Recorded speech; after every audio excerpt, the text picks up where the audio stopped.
نے حضرت عباس ابن عبد المطلب رضی اللہ تعالیٰ نبی پاک کے چچا ہیں، بیان کرتے ہیں کہ حضور علیہ الصلوۃ والسلام نے فرمایا ذاکا طعم الایمان، کہ اس بندے نے ایمان کی حلاوت اور ایمان کا ذائقہ پا لیا، من رضی باللہ ربا، جس نے اپنی زبان سے یہ کہہ دیا کہ میں اللہ کے رب ہونے پر راضی ہوں، وبالاسلام دینا،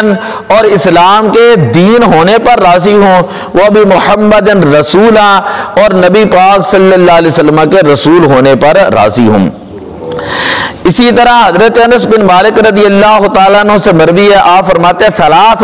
من کن فیہ وجد بہن حلاوت الایمان، جس بندے کے اندر تین عادتیں ہوں وہ ایمان کی لذت کو پا لیتا ہے۔ من کان اللہ ورسول احب الیہ مما سواہما، جس بندے کو اللہ اور اس کا رسول دنیا کی ہر چیز سے محبوب ہوں، اللہ اس کو ایمان کا ذائقہ عطا فرماتا ہے۔ ومن احب عبدا لا يحبہ الا اللہ، دوسری بات، جو بندہ کسی سے محبت کرے صرف اللہ کی رضا کی خاطر محبت کرے، دنیا کی لالچ غرض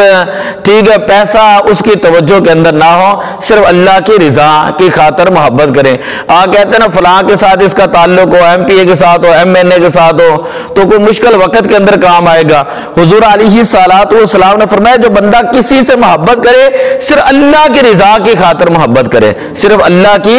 رضا کی خاطر محبت کرے۔ اور تیسرا جملہ یہ ہے وَمَن يَكْرَهُ أَن يَعُودَ فِي الْكُفْرِ بَعْدَ أَنْ أَنْقَذَهُ اللَّهُ مِنْهُ كَمَا يُكْرَهُ أَن يُلْقَىٰ فِي النَّارِ، جو بندہ کفر کے اندر چلا جانا، جب اللہ تعالیٰ نے کسی بندے کو ایمان کی دولت عطا کی ہو، ایمان ملنے کے بعد پھر وہ بندہ کفر کی بات کرنا